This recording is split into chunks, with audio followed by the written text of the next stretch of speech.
Blessings. This is John in Christ Jesus. May the faithful continue to be faithful. The unfaithful, may they become faithful. The unsaved, may you become saved. May God speak to you and open your ears and your hearts every day more and more, because we're striving. That's our goal, to hear God more and more. For the more of God. There's more. We can get closer. We can have more of God. And so we remain humble because God is infinite. And so no matter how much we learn, how much we grow, there's just more, so much more that we don't know. And the distance, you can't really close it. You're not going to, it's good enough to be as the master, as he's shown us. You're not going to overtake. You're not going to become the same stature as God. He's just going to keep on increasing, keep on giving, keep on making you bigger. And yet you're still going to be subordinate to God. So it's not like with men, when men teach you and you grow up and you replace them. They die, they leave, and then now it's you. But with God, He's going to eternally be our God. We're going to eternally serve Him, and we're going to be His sons and daughters, and priests and kings of the Most High God. And so we are one body in Christ. We are a family in God, and we operate knowing that, as that. And so He pulls us out. One aspect of Him pulling us out of the world is from that mindset of competition and the zero-sum game, where if you get, then I lose. You have more, then I have less. And so Jesus often talks to His disciples addressing that, because He hears them talking and He knows what they're talking about. I'm going to be the greatest. Well, I got these traits and I did this, and He invited me to see the miracle, not you. And so they're talking about that. They're talking like this. And Jesus wants to address it. He confronts them. What are you talking about? And then He tells them that, no, that's what you guys were like in the world. That's how the world thinks. That's how the world operates. You're not of the world anymore. You're of me. This is how I would have you be. Yes, there is ranking. Peter is the rock. He will be the top. And yet at the same time, how do you relate to one another? Serve one another.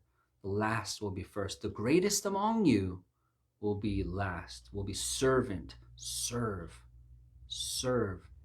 Be at the bottom. Position yourself to go down. Get down low. I'm washing your feet. Do you see me? This is what I'm doing. As your master, I'm going low. I'm serving. I didn't ask you guys to serve me. I'm serving you. I'm healing you. And so He's passing that on. That's part of the mantle, is serve. And I will lift you up. I will raise you up after you serve, minister to others, unto others' needs. And don't try to elbow and be first. Does our body compete with each other? When I try to grab something, does my right hand grab my left hand, saying, no, that's my job. It's my turn to grab? Right? Do they fight when I'm driving the steering wheel? No, you're pushing too much. Get off. Let me drive. No, let me drive. Our body doesn't do that. We'd be dysfunctional. Something would be wrong with us. No, they have to work together. We can both have our hands on the steering wheel. Some days the left hand might be off. It might just be the right hand. And they're not complaining. They're not envious. The left hand doesn't start feeling hot, tingling because of jealousy, because the right hand is on the steering wheel. No, when do I get to drive? You've done it for 2 hours now. Let me, right? I only drove for 2 seconds and then took my hand off. And so we can be like that, and we're one body. There's a purpose. There's a reason why the right hand is being used. Then there's a reason why the left hand will, for this or for that. The kneecap, the toe, the big toe, the ankle, the shin, they're all part of one body. And we're supposed to take on that mindset. You guys are one. You guys are one. I am me. You are me. I am you. We're all connected into one body, Jesus Christ. We all have the same purpose. Care for one another. They'll know you and your faith by the love that you have for one another, because the world can't do that. It breaks down. It breaks down. And there's some principles that are overlapping. Like, if they have a common enemy, then they'll unite. And sometimes it's like that in the body of Christ. God makes an enemy for us so that we unite. Oh yeah, you need each other. You need to cover for each other, pray for each other, because you have this common enemy. And yet that doesn't break. That's supposed to develop deeper. And in the world, it breaks down. So as long as we have this common enemy, we can temporarily unite, and then we'll go back to bickering. We'll split again. Or as soon as these resources start running out, then we'll start to fight. But in the Lord, because we all serve this one God who in the kingdom, there's no lack. The Lord is my shepherd. If the Lord is your shepherd, you shall not lack. You won't have want of anything. So there won't be reason for fighting. That the reason, the motivation just won't be there, unless we have some thinking that's not aligned to reality. So there's really no lack. There's really no reason. It's a carryover from the world, from a thinking pattern, and we're just on autopilot. We're just habitual. We're just used to feeling a threat. Hey, no. We want to fight. We want to take over. We think and we perceive in certain ways that we got from the world. We got hurt in the world. We got neglected, overlooked, and abused and hurt, and so we reacted, we flinch, we act in certain ways due to what we've experienced in the world, and we're transitioning into the kingdom, into seeing and realizing, wow, this is totally different. We have a God that just can manifest material, that just can add to you. He says that, just focus on me. No worries. Don't worry about what you're gonna eat, what you're gonna wear. Don't even worry about tomorrow. I got you. Just do what I say, and that's enough. That's all you need. And he has the men that went before us to prove that, to show us. The ravens will feed him. The pot of oil, they'll just keep on pouring out oil. We'll just, however you need, whatever you need. Your husband had debt. He died. Man, you're in dire straits. You got nothing. It's okay. You got everything. Yeah, your situation just changed just like that. How could that happen? Yeah, you got nothing to eat. You're just ready to die, and yet because you choose God, you chose to give this prophet the last of what you have. Oh yeah, no, you're fine. You're taken care of. It seemed like you were gonna perish, and yet no, God sustains those that trust in him, those that wait on him, those that live for him. So we see that God keeps showing us story after story, testimony after testimony, verse after verse. Hey, I got you. Hey, I'm serious when I tell you, you really have no lack. You really have no need for anything. As long as this is your focus, this is all you need to focus on. This is all you need to do. Really? Because the world said I have to focus and manage this, that, and make sure I do all these things throughout these days and on this time and these deadlines and these due dates. And if I slip on one of these, then I'm going to suffer. And then that's probably going to cause me to not be able to pay this bill, and then I'm going to suffer. And then that's going to get repossessed, and that's going to cause me to suffer here because I can't get to work. And that's going to, it caused us anxiety. It caused us to panic. It caused us to have to manage and control and manipulate and lie and just make it work somehow. And God says, hey, now you're in the kingdom. Now you live by faith. Now you have me. I got you. I protect you. You're under my wings. I embrace you. I see you. I don't sleep. I don't slumber. I watch over you and make sure that everything's fine that's concerning you. And even if you have to go through some lack, it won't be real lack, because it won't lead to what you fear, death and pain. That's in vain, for nothing. Yeah, I'm just gonna have lack of resources, and I'm gonna dwindle and perish. And no, you're gonna go through a time of testing. Any kind of lack is now just strengthening phase, right? So if you go to the gym and you lift weights, there's pain involved, but it's framed. It's temporary. You go intentionally suffering through, and you do it to failure, right? Until you can't do it anymore. You have someone spot you, and you lift, and I'm at the last bit of my strength. I got no strength left in me. Yeah, why would you take yourself to that point? And yet, if you were not in the gym and you were in some kind of circumstance that you didn't intentionally enter into, and you're having to use that much strength until, you don't want this thing to drop on you, and you're trying as hard as you can, and you're losing your strength until, you're about to fail and it's going to drop on you. That's death. That would be very bad. What are you holding up? Is it a car? Is it some wall that's falling on you? What is it? Yeah. But the same scenario, if you're just in the gym, you're putting out the same amount of strength. Your body's going through the same amount of stress, except your mind is not troubled. 100% strength, and you're decreasing down to 0. You're losing your strength. You're taking yourself to that point, and yet you feel great. Whew.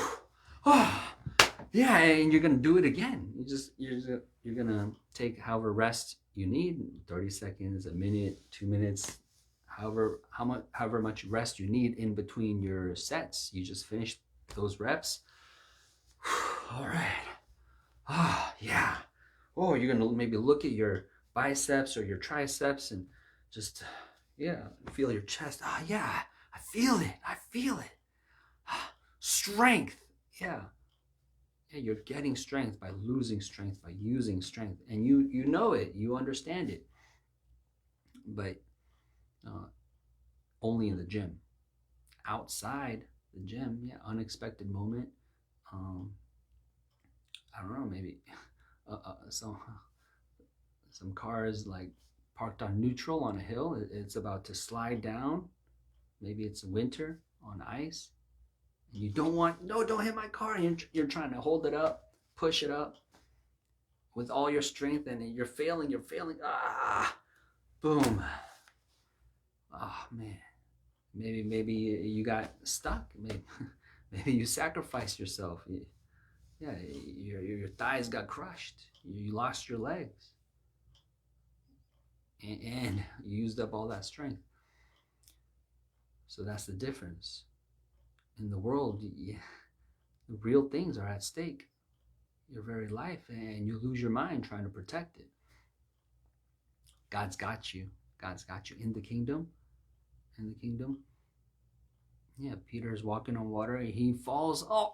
Maybe he drank some salt water. Jesus picked him up. And it's okay. You're okay, Peter. You're okay, aren't you? He was afraid. The waves, and then, what I feared had happened to me. I am drowning, see? And then Jesus picks him up. And I suppose they walk back. I don't think Jesus would walk and just have Peter swim. I think he's probably walking again. Back to the boat. Oh, there you go, restored. Walking again. Right? That was difficult. You put me through that, Jesus. I know you can talk to the storm. Why didn't you do it that time? Remember when you said, "Peace, be still"? Like, I know you can do it. Why are you leaving this? Like, you're letting it happen to us. And then that time when you slept on the boat, Jesus, like, you could have said, "Peace, be still," and then go to sleep. No, you went to sleep first. You had us go through with a panic in our heart.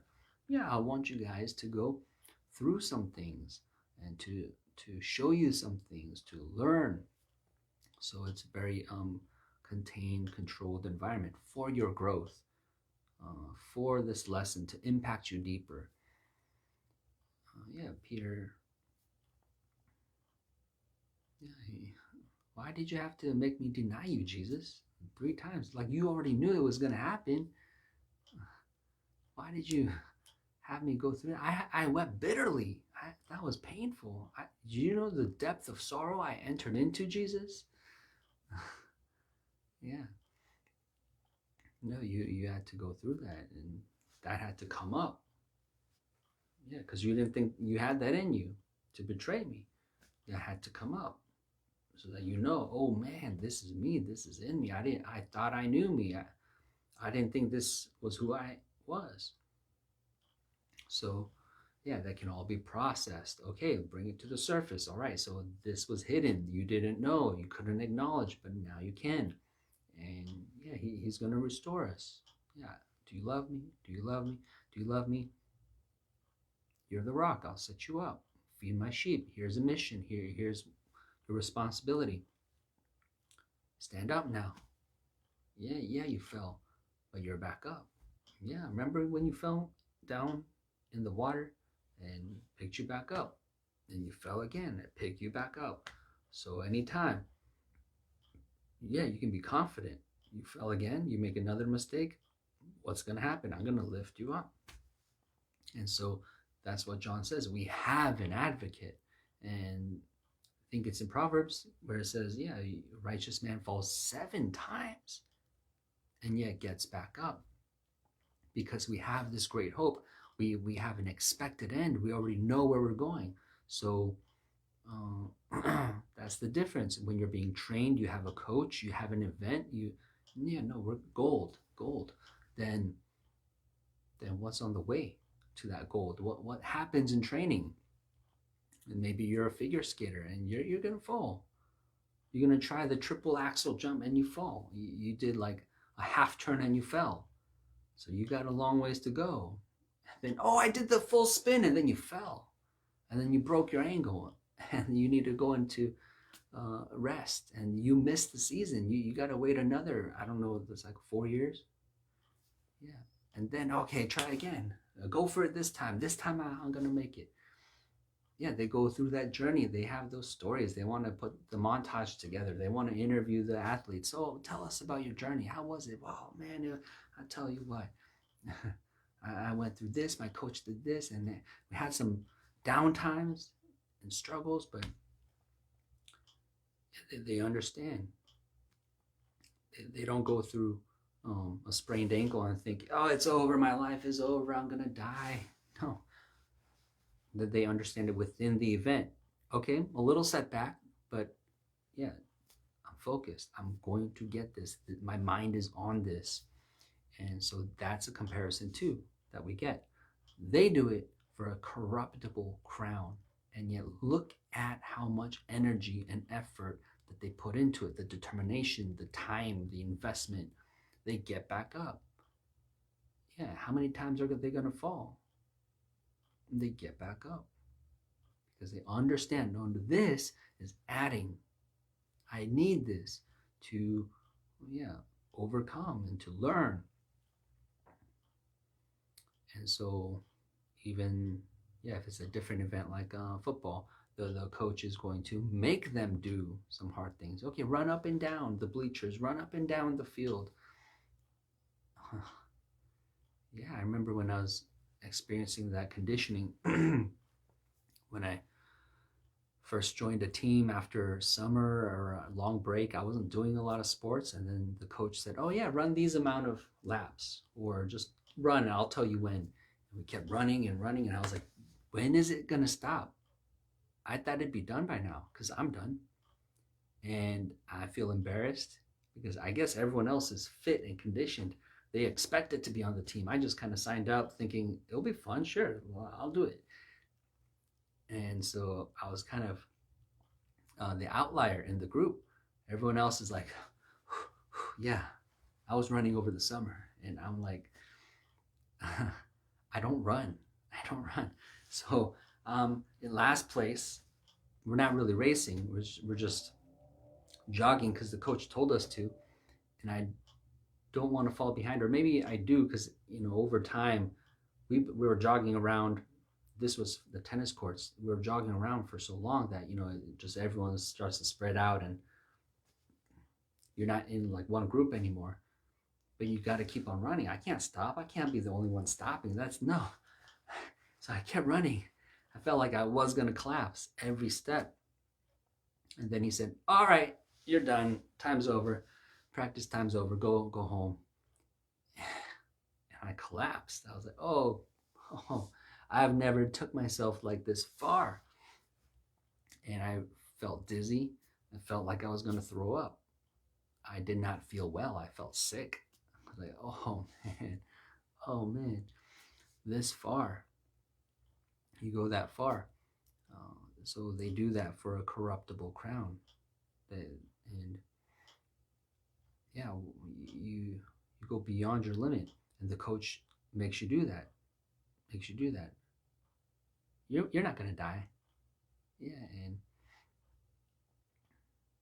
yeah, I talk about that sometimes when I had the trainer at the gym, to show me how to work out because I didn't know, and he's gonna push me.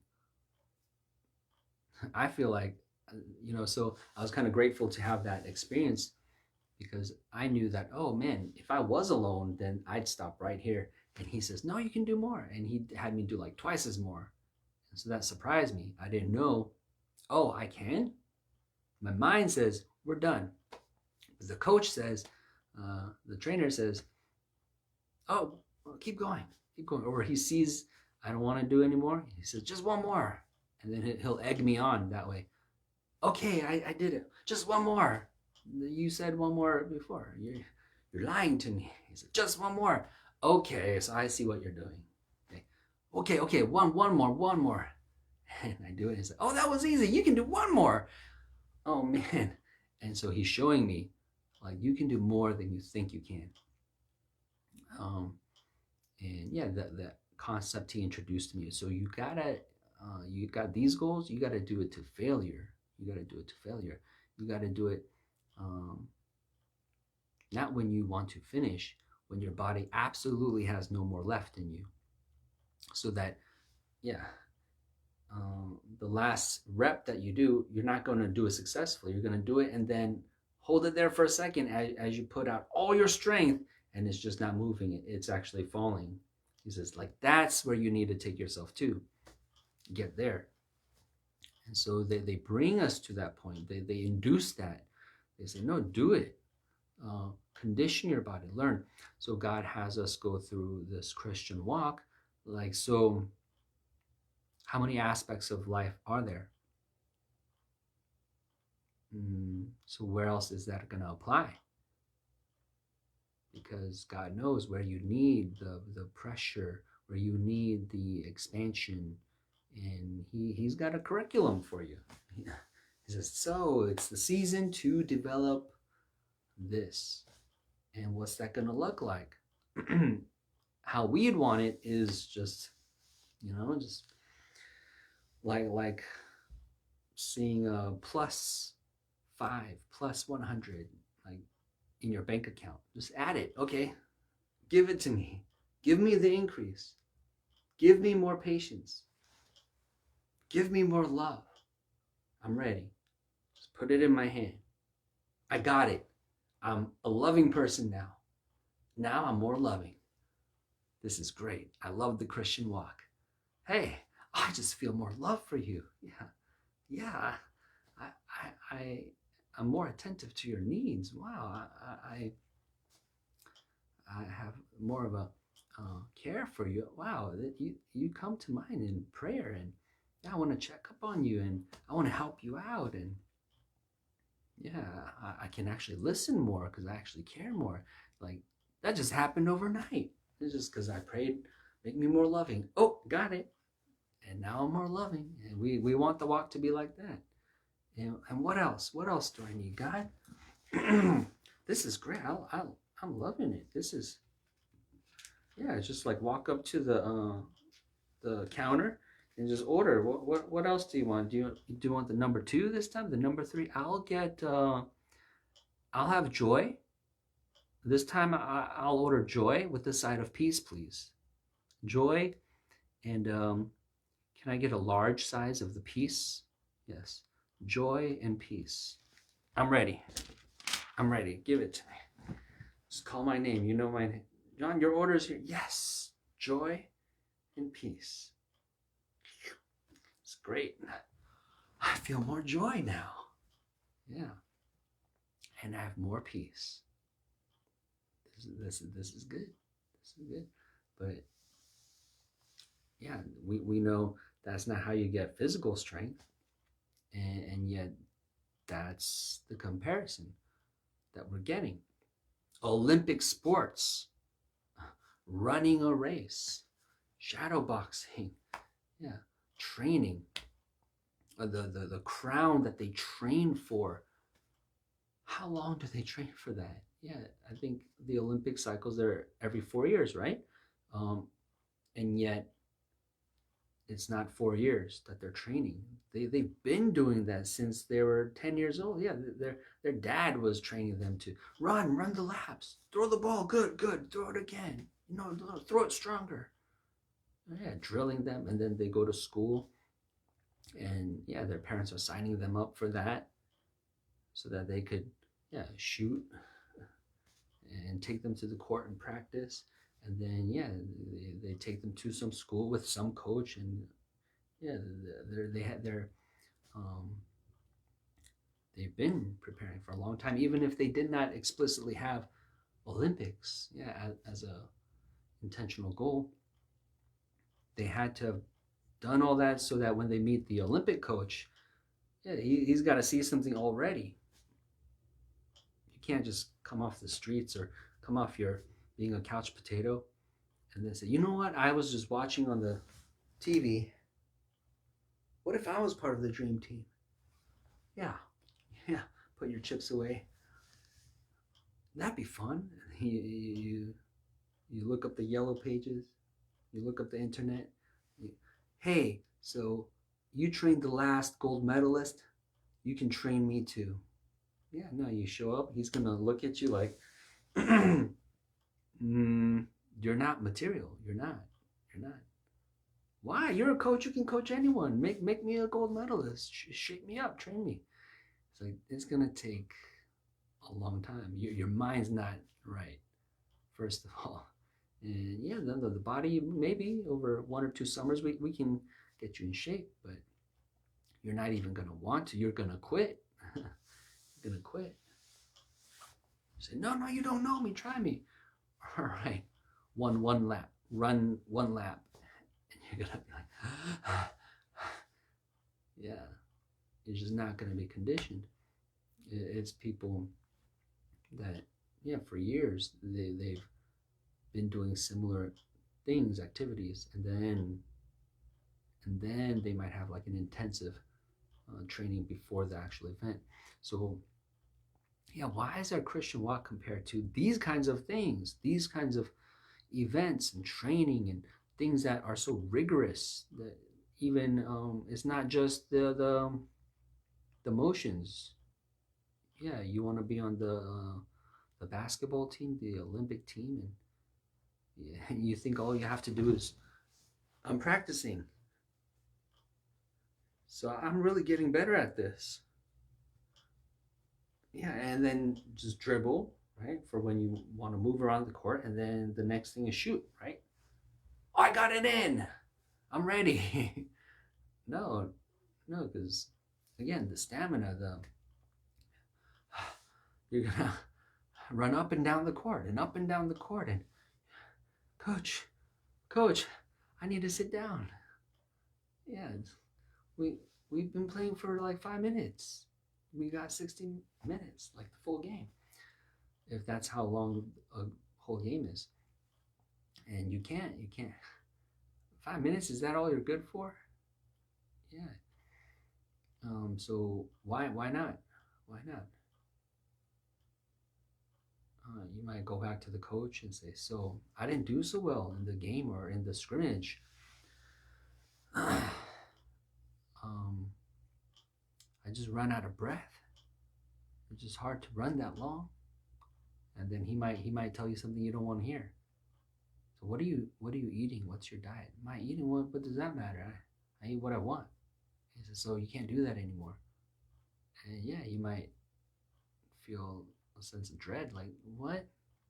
But I like eating this. No, you can't touch what I eat. He says, no, you gotta eat this. And you can't eat that. And you gotta eat this much. And yeah. Maybe you'll agree. Maybe you'll say, I can do that, until you eat it and you're like, I'm hungry. Yeah, because you're used to eating like 3 times as much. I don't feel satisfied. Yeah, then you see the coach again and he's going to say,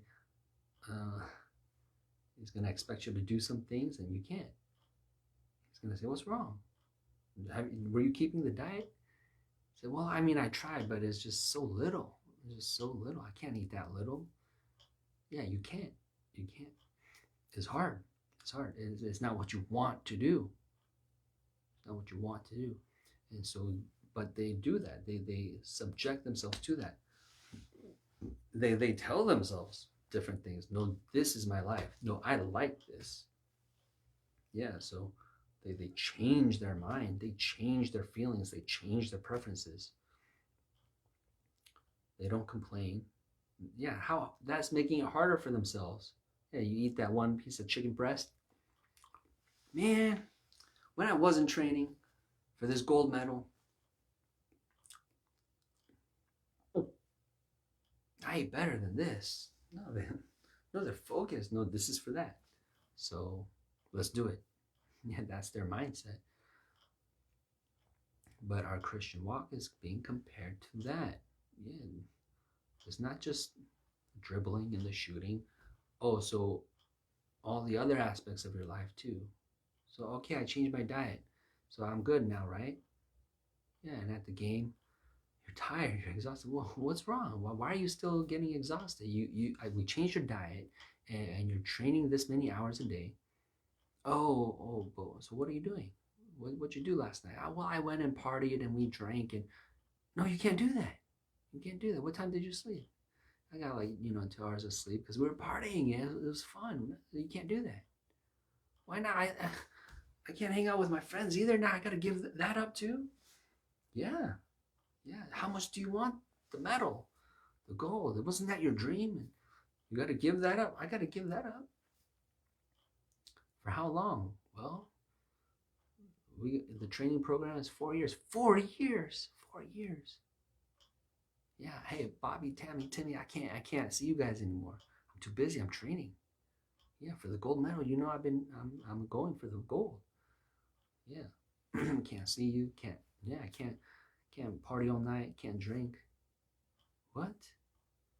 Yeah, whole lifestyle change for the gold. And then it might be more than you asked for. Yeah, after you get the gold, then they want your picture on the Wheaties box. You got to go to the photo shoot. You got to go to, because you're going to sponsor the cereal. Yeah, you got to go do the other stuff. After you won the gold medal, you're getting phone calls. You got to follow up. You got to do the other things. Oh, I thought it was I just want to stand on the podium. I'm done. No, your agent is going to say, there's more after this. Now you got to go to the late night show and you got to do the interview and you got to stand on the red carpet and take photos with these people and flash. And you got to sign these autographs. What? Yeah. I just wanted to throw the basketball in the hoop, score some points, and feel like I did it. He said, no, it comes with this before and this after. And so, yeah, look at his whole life. Where he goes, what he eats, who he meets, the fun that he can or can't have, the focus.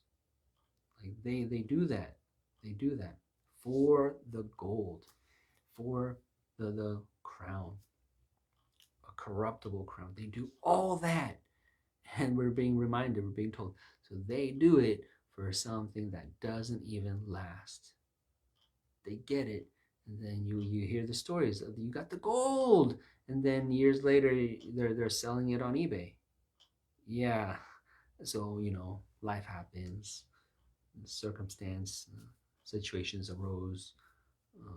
I got to sell it. I need some money. Wow. But the Christian life, it's not like that. God makes promises to us, has rewards for us. That he is so good, so everlasting. He tells us outright. So they do it for a corruptible crown. You do it for an incorruptible. What you get is going to be permanent. Your identity is going to change.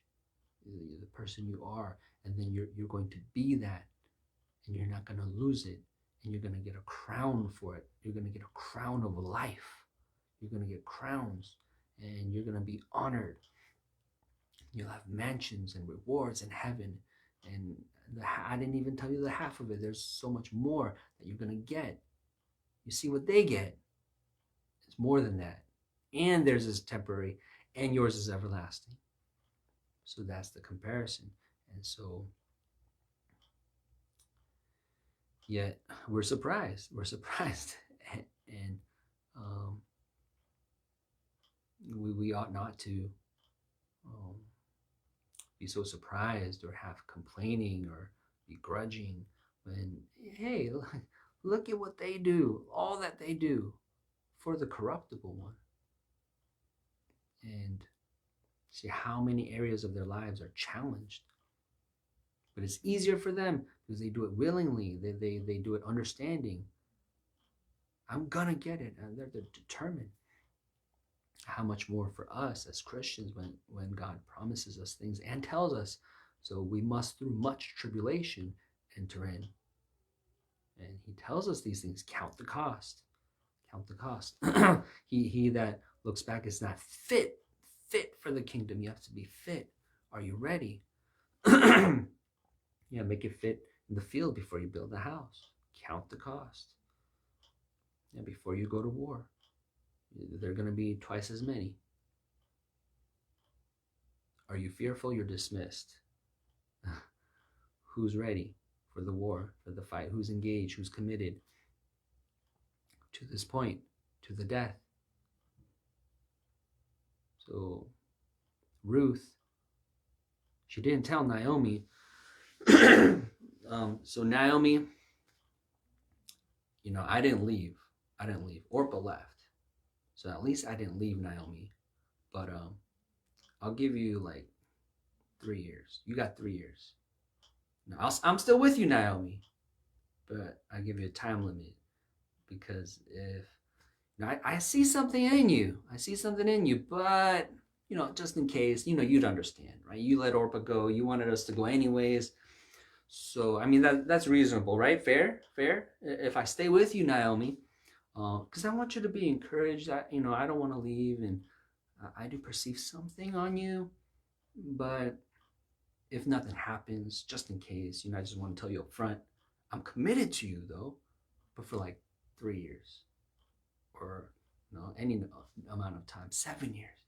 I'll serve you for 7 years, and then if it just turns out, not to work out, then please excuse me,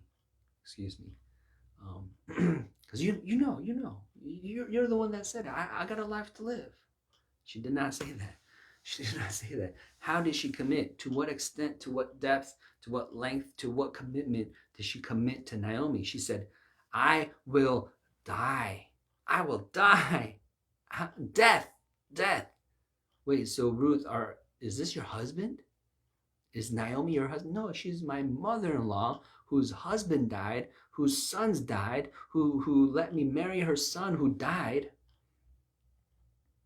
And I'm going to commit to her to this extent. She's not a man. She's not my husband. And yet I'm going to give her this commitment, this depth of commitment, my heart. Your people will be my people. Your God will be my God. Whatever order I have to follow, whatever rules you have, whatever ritual you have, whatever God you believe in, I'll change my mind. I'll change my beliefs. It'll be that. No, that's God. If you say so, that's what we're doing. That's what we're doing. That we give a tenth. Okay, then I give a tenth. What else? What else? I'm all yours. All yours. Your people will be my people. Oh, that's your family? Okay, then I'm going to treat them like my family. Oh, that's your people? You relate to them that way. I'm not going to think of them as some other, as a stranger. No, they're my people. They will be my people. Yeah, and where you die to the death, where you die, I will die. Hey, whoa, Ruth, come on now. Come on now. Like, we came here because of a famine. We didn't have anything to eat. We're looking for food. Why are you giving me your life and talking about life and death?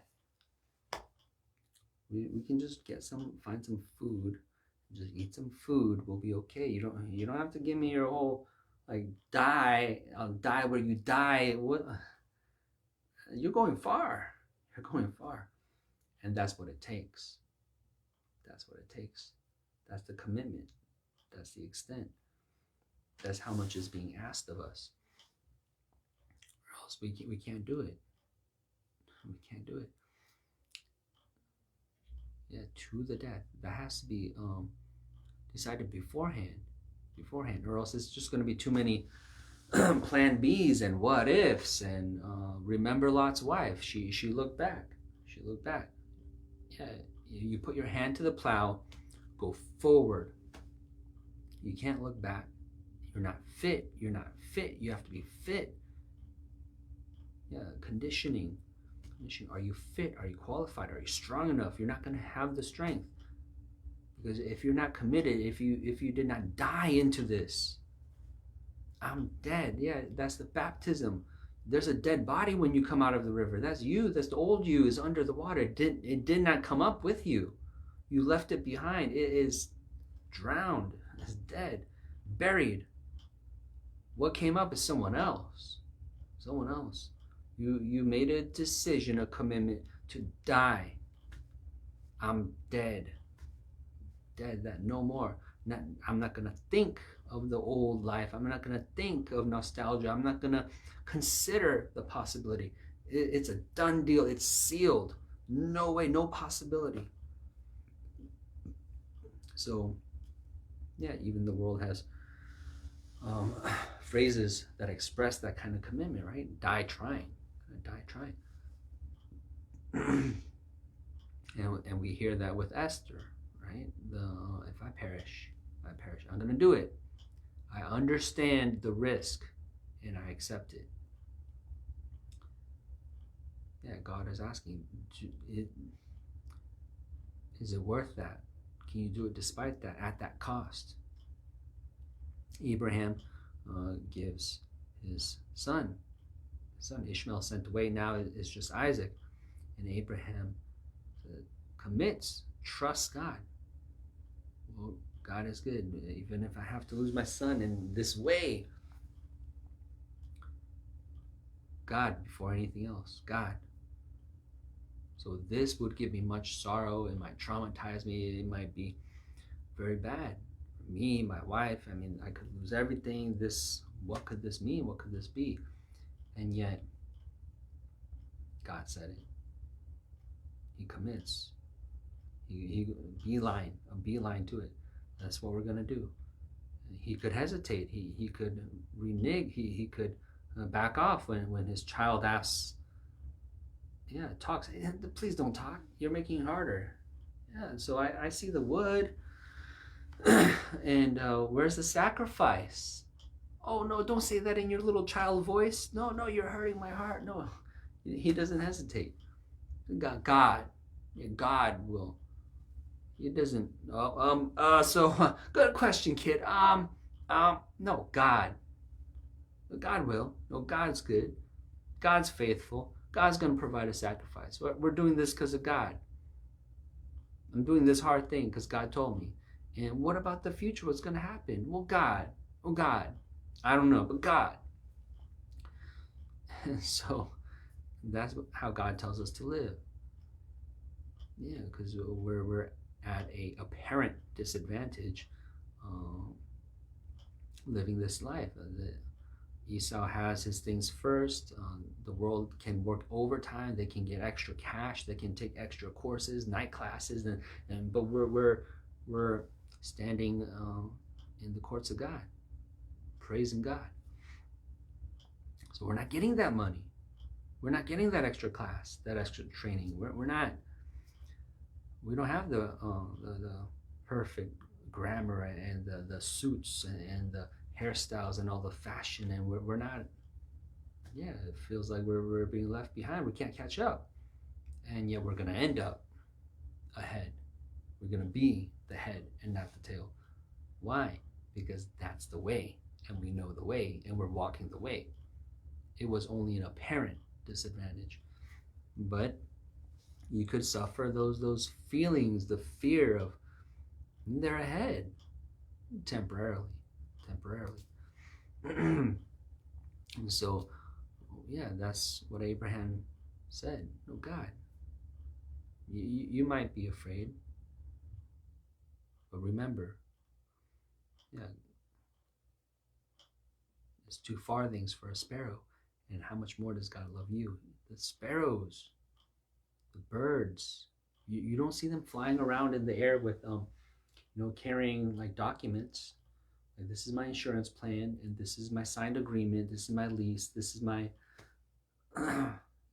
legal contracts, this is my insurance, this is the deed for my house and my pink slip for my car. And no, they don't carry those things. They don't have signatures and things that are secure. This is where I'm going to live, this is my rent agreement, this is my, I don't know, I just fly here, I fly there, and oh look, this might be good for a house. This, I could build my nest over here. And where is your next food? What's your 5-year plan, little sparrow? What are you going to eat tomorrow? The sparrow doesn't know. I don't know what I'm going to eat in the next 5 minutes. It's just, oh, there's food here. And where else? He does not know and is not stressed out. Just, oh, there's some food here. Let's eat a little bit of this. And yeah, God leads them. God shows them. God puts the seeds there. God takes care of them. The sparrows can live. They could starve any day. It could die any day. It could be swallowed up by an eagle any day. And yet God is taking care of these sparrows. How much more us? And we drop that. Nah, I can't believe that. I don't see God taking care of me. And yet he is. Even though you can't see him, he is. And so they were reminded in the wilderness, hey, 40 years, your shoes, they didn't get old. Your clothes didn't get holes in them. God was taking care of you while you were complaining. He was taking care of you. And how much more if you don't complain, if you're willing, if you're committed, if you're aligned, if you walk together because you agreed with God, then how much further will he take you? Look how much more he took care of Caleb. Yeah, Caleb, he said, oh yeah, my shoes also didn't wear out, and my clothes didn't get any holes in them, and my body.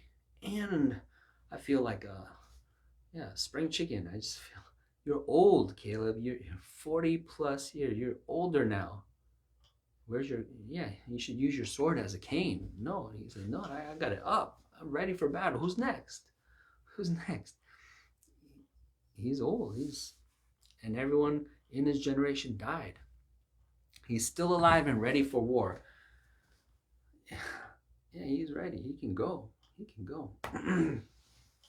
So he got the more because he was committed to God. He has an excellent spirit that excels, that goes forward. It excels. It can go forward, higher. It can get more because it does more, because it's focused on God. It's not worried about its own strength and the circumstance and the fears. No, God. God takes us higher. God takes us further. God is the right way to think. God is the right thought. God is the right answer. So you might not know. What are we going to do? Well, God will provide a sacrifice. How are we going to win the war? Well, God knows. Yeah, God is with us. We fight the Lord's battles. Yeah, that's how you talk. That's how you think. That's how you live. And so, yeah, people might get frustrated. God, no. But I'm telling you, God is not paying the bills. And you say, but God does pay the bills. I just said he doesn't. But God, when I think about God and how faithful he is bringing up to mind a testimony. Yeah, let me tell you, son. This one time, we were in this situation. We didn't know how we were going to pay the bills, just like you're worrying about. And then God, you told me that story already. Well, I'll tell it to you again, because apparently it didn't go deep enough. What happened was God, and if you don't have that testimony, if you haven't heard anyone, then you can start. God gives us a very good foundation. Well, God did this for this woman here, and God did this at this time when this king had his wits' end. He had no way to win the war, but he called on the nation to look to God. And you don't have to keep telling the story. They're gonna know. I know how it ends. I know how it ends. Whenever you say God, it always ends up in victory. I think you're getting it. I think you're getting what I'm trying to communicate. And so that's what God's trying to have us understand. And he says, let these words sink into your ears deep. Let it grow roots so that it can grab onto the soil, onto your earth, onto your kingdom, so that you can live like this, so that you can walk like this. So Abraham can go up the mountain. Even if his son is asking him, but where is the sacrifice? We usually take a son, God, it's okay. My son's asking questions. I'm getting nervous. I'm getting scared. He's gonna find me out. No, I'm just obeying God. I'm taking these steps because God told me to do this. What I do because God told me. That's how I live. I'm just in the path. I just walk where I go. It's the way that God told me to go. It's the ordered steps. I'm just walking this path that God opened up by command. Walk this path, so I just walk it. And if people have questions, I just say, well, God told me this, and God is this, and my relationship is with God, and who I am is God's child, and I'm a son of God, a servant of God, and so I do what God tells me to do, and I'm looking for the results of God, the promise of God, the promised land. And so that's what Abraham saw when he left, and because God said go. And so he started going, and then he found the land. And God said, that's where I wanted you to go.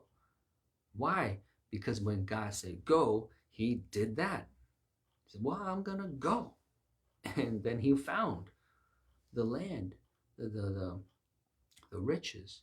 And there was famine there, and it's okay. It's okay. There's no food. It's okay because God, he's going to go to Egypt. And God's gonna, just like he lives and believes in his heart, God's working it all out. Even though he has this weakness and this fear, and tells his wife/sister, so tell them you're my sister. Don't mention the wife part, because you are my sister, right? So it's not a lie. Tell them you're my sister, because they could kill me. They could kill me.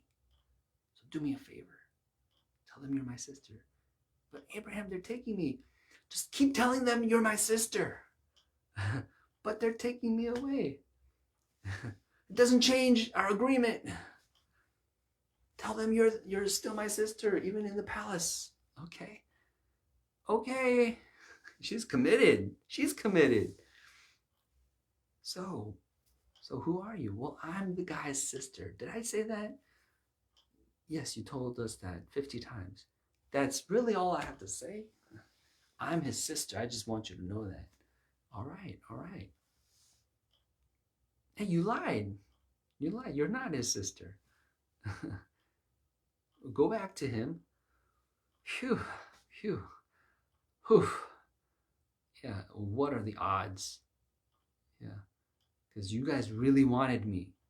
You guys were like squared me away.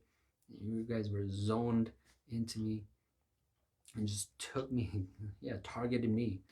We got to get you to the palace. In fact, go back to your husband. Wow, that worked out. And take all this stuff with you. Why? Why? Because God. Because God. You live like that, you'll end up like that. You'll get what God told you you will get. Yeah, he said, no, I told you, right? I told you I'd add these things to you. So Abraham just continues. Well, that really worked out, living for God. And so I'm going to continue to live for God. And so when he comes up to this situation again, he's still not over it. And yeah, God is still helping him out because he sees, oh, Abraham, you are committed to me, you and your wife. And so tells Abimelech, oh, she's my sister. And Abimelech, yeah, interestingly enough, when he talks to Sarah, he says, so go back to your brother. You know, you guys are not just sister and brother. But he says, go back to your brother. He says, go back. Yeah, you guys are causing us trouble. Go back. And yeah, Abraham, he's protected. Abraham and Sarah. He believes on God. It's counted to him for righteousness. And so that's how we live. Galatians chapter 1, verse. Okay, so I'm going to really read verse 10. For do I now persuade men or God? Or do I seek to please men? For if I yet please men, I should not be the servant of Christ. But since we love the word, we're going to read more. We're going to lead up to that. Verse 6. I marvel that ye are so soon removed from him that called you into the grace of Christ unto another gospel, which is not another, but there be some that trouble you and would pervert the gospel of Christ. But though we or an angel from heaven preach any other gospel unto you than that which we have preached unto you, let him be accursed. As we said before, so say I now again, if any man preach any other gospel unto you than that ye have received, let him be accursed.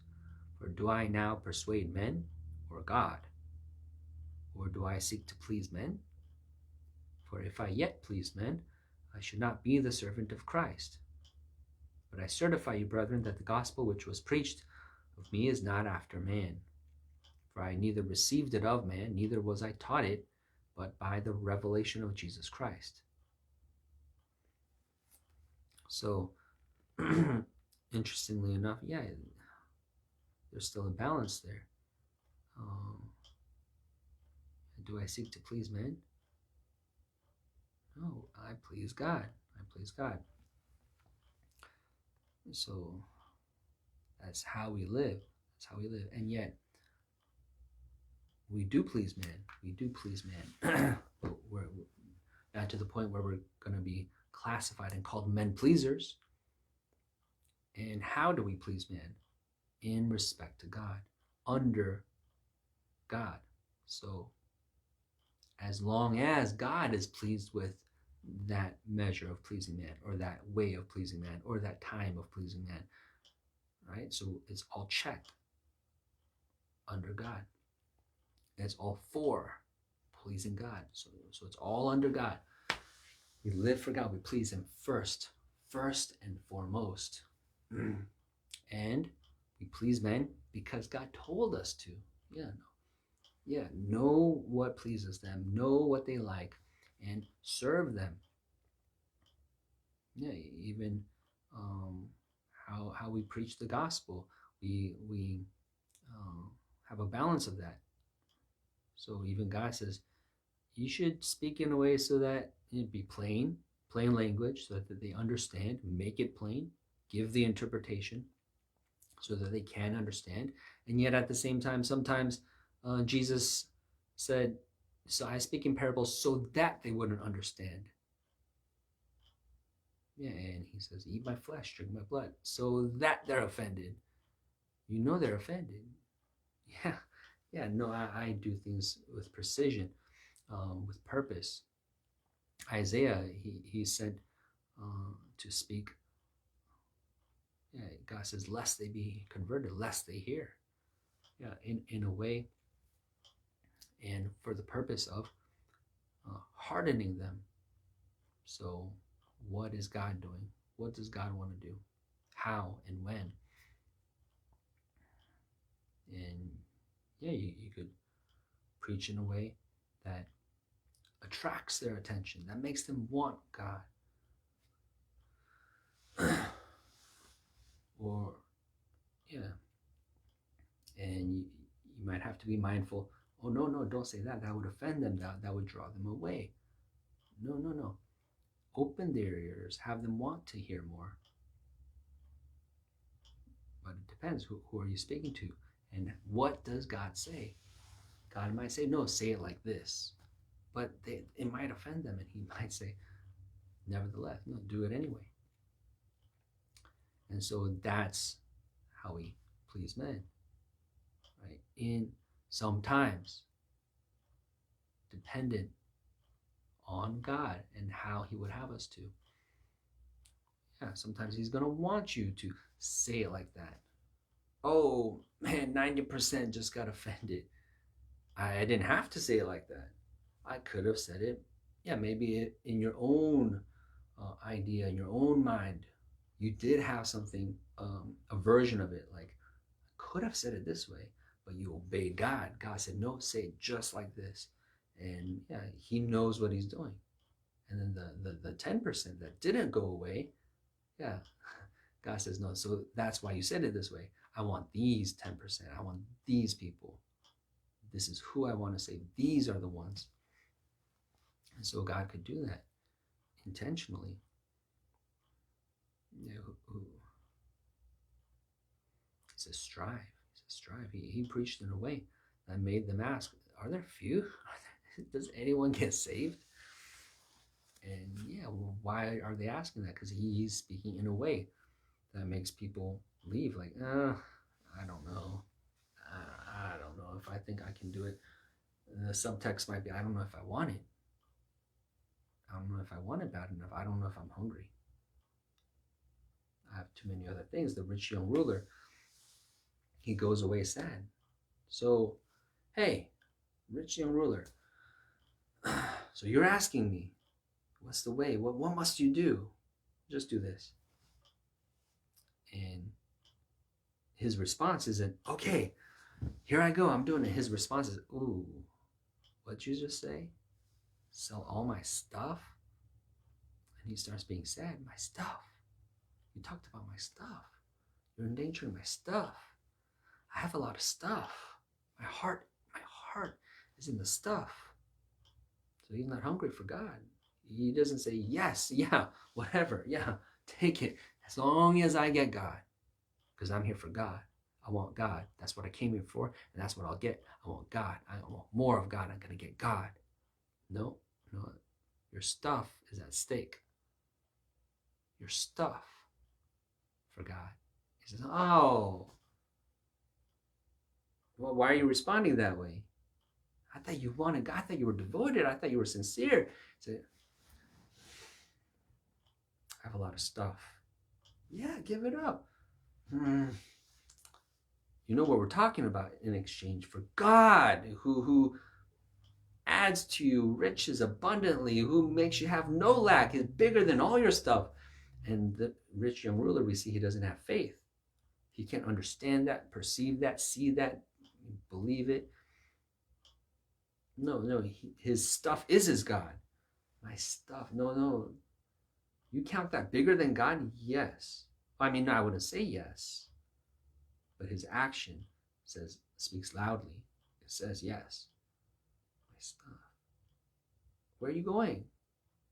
He's walking away. He's sad.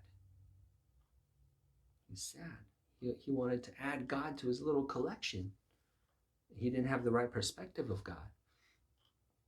You can't have your stuff and God, which is more accurately to say, you can't have the love of your stuff and the love of God, because you're going to serve one and hate the other. So he left God and he returned to his stuff. He went back home and said, oh, stuff. Someone almost threatened our relationship, stuff.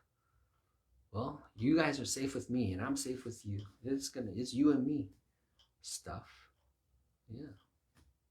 I just wanted to go home, be with his stuff. It's you and me forever, stuff, until death do us part. And then I go to hell, and then I won't have you. And then I'll regret that I chose you for hell. But until then, yeah, I don't understand. I don't have understanding. I'm not a prophet. I don't make decisions that get me to a good end. I choose stuff, just to be in my home with my stuff. Yeah. Temporarily easier, temporarily comfortable, eternally damned. And so everyone else is walking with Jesus Christ, following Jesus Christ, as he's telling them, yes, many are called, few are chosen, few are saved. You must strive. And then they keep following him. And he tells them, you must deny yourself. It's going to be hard, but you must do it. You must take up the cross. It'll be heavy, but you must do it. And you must follow me. Not just today, for the rest of your life. And they keep following him. They're committed. They've laid down their lives. They've got nothing to hold on to. They've got nothing in reserve. No, it's you. It's you all the way. I've committed unto the death. I see myself dying in faith, dying in this, dying following you. Yeah, because he's going to ask us to do things. Ask us to go certain lengths that if you're not that committed, you're going to hesitate. You're going to join the rich young ruler. Yeah, you're going to have some disappointment, have some change of heart, have some excuse, have some lie that you're going to pull up and bring up. It's going to turn you away. Orpah cried. So Ruth didn't leave. Orpah left, but before Orpah left, she cried. She loved Naomi. She cried, and she had feelings for Naomi. It just wasn't deep enough. It was superficial to the point where we could say it. Or you might say it's not love. It's not true love. It's not real love. It's not the love that God says is love. Jesus said, this is my criteria. If you love me, keep my commandments. And people might argue and complain, but I do love you. I just don't want to do that. But I still love you. And Jesus said, no, I already told you. That's the demarcating point. You don't do my commandments. Stop saying you love me. Stop singing my songs. What place does my words have in your mouth? Like, why should my words come out of your mouth? Why should you claim my words? You don't do what I say. He says, come on, God. You know how much I love you. I don't do that you want me to do. But you know I love you. And he says, we're not having that. We're not having that. I'm not falling for that. No, there's no room for that. For none of that and none of you. Yeah, anyone that wants to act like that, behave like that, and think that passes, that gets under his radar. No. Only if you do only those who do my will. But God, it's hard sometimes. Yeah, so there's people keep getting sifted out, divided. And you have no excuse because there's a guy way over there that did it nevertheless. Yeah, he did it anyway. And you're just going to be stuck there. But it was hard. Yeah, and you're not saved. Yeah, he saved me 2 years ago. And you stopped being saved. Because you were saved, but you got to continue to be saved. You got to continually be saved. And then you got to end up saved. And then you just You got off the bus one day, you just stopped. Because you could do that and this and that. But just like the rich young ruler, oh, I get off here because there's something else that I love. So God is searching that out. Oh no, you have that, and you're not letting go. You're choosing that. You've made your choice. You didn't let go. You didn't commit to this extent. I died for you. I died for you. And you're hesitating. You're hesitating. I gave my only begotten son for you. I took your shame. I took that death on the cross. You deserve that. I took that for you. I took the curse for you. Became a curse for you. Hanged on the tree. Died with the criminals. And you're hesitating? You're hesitating. No, Ruth said, I'll die where you die. Your people will be my people. And there was no convincing Ruth. Go, Ruth, go. She said, stop entreating me to leave. I made my decision. That's it. Yeah, like the slave that served 7 years and says, no, I'm not leaving, but you can go. You're free to go. I said, no. Put my ear against the doorpost, put an awl through it, and I'm yours. You're good. I count you good. You're good. You're a good master. I'm not leaving you. I'm going to serve you forever. You're good. So we have that picture.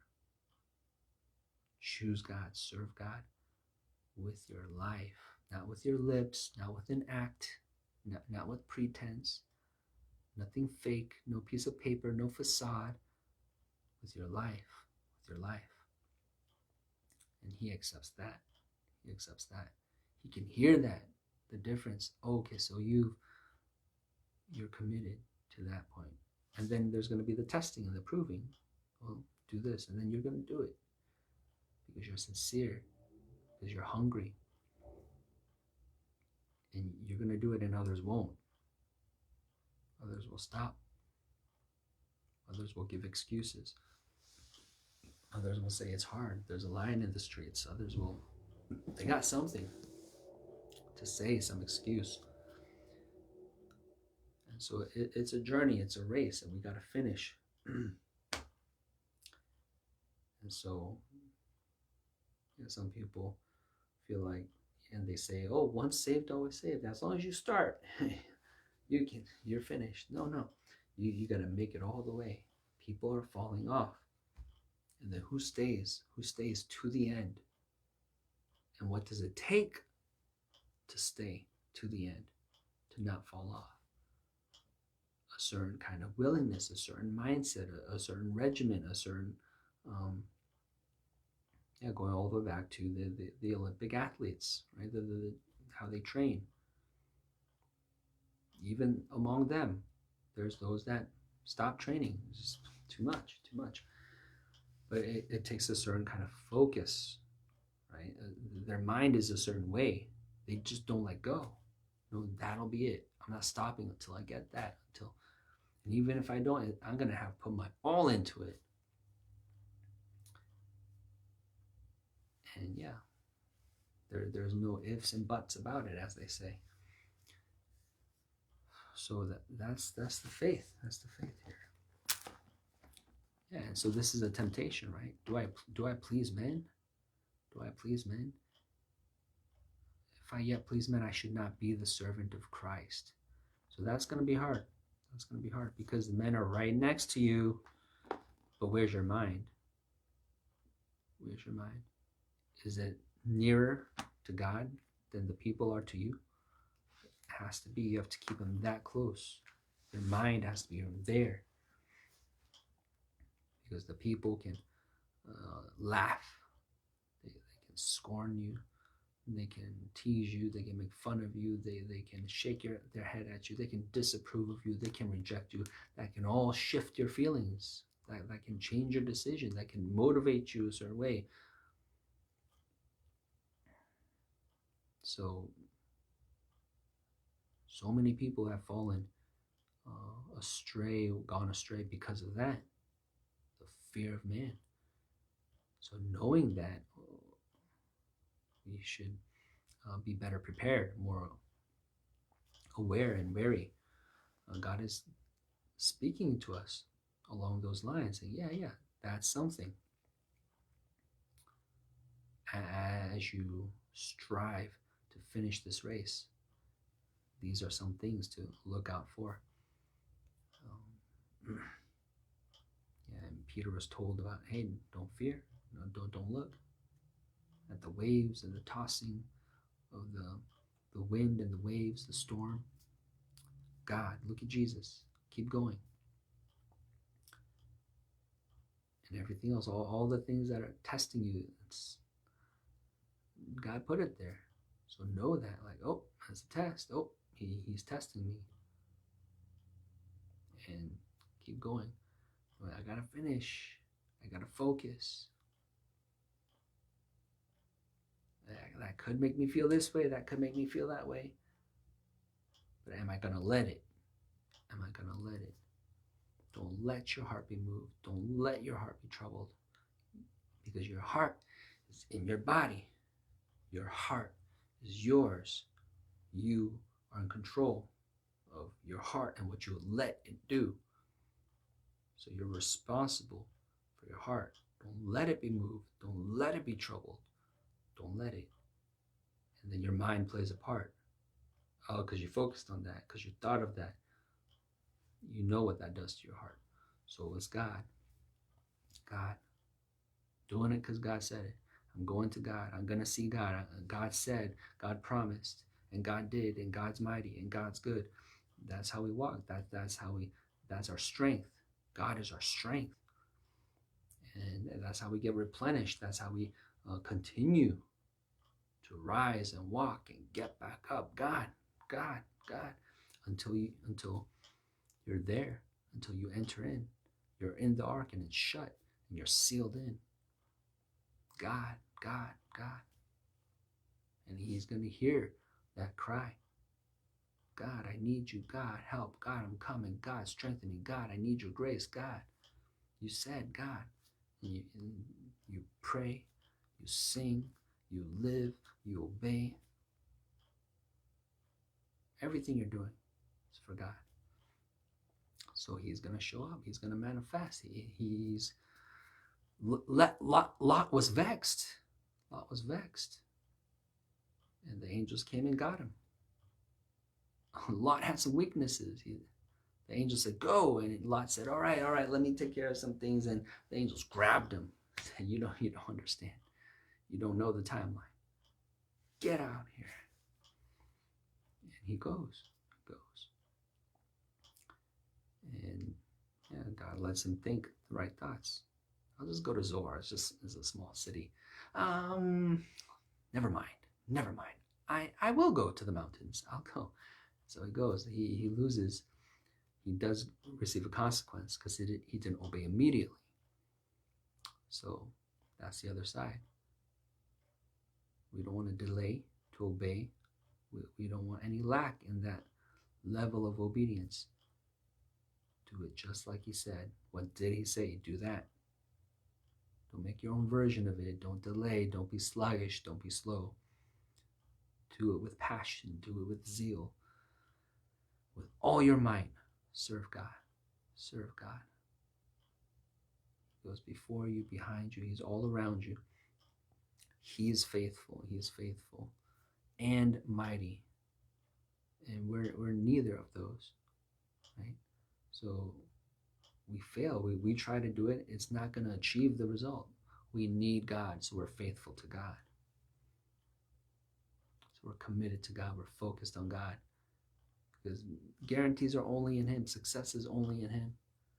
And so we continually live this way, calling out to Him, looking to Him, seeking Him, going after Him, pursuing Jesus. That's where success is. That's the guaranteed outcome. That's life. Strength from there, giving you strength to go to Him. And so He's good. He's loving. He makes it possible for us. He calls us. He wakes us up. He opens our eyes. He opens our ears. He's a shepherd. And you just got to stay close. Keep walking with him, living with him, knowing I'm going to die where you die. I'm going to go. My end will be where you are. And so Balaam said that. He said, my end will be like them. And he didn't see it because he didn't obey. So we obey, and then we will see our end will be right there with God. An eternal goodness, eternal end with God, with God. So that's the life we live. That's this life. And every day, in our mind, how we think, what we're focused on, that's the direction to God, to Godward, in Jesus' name.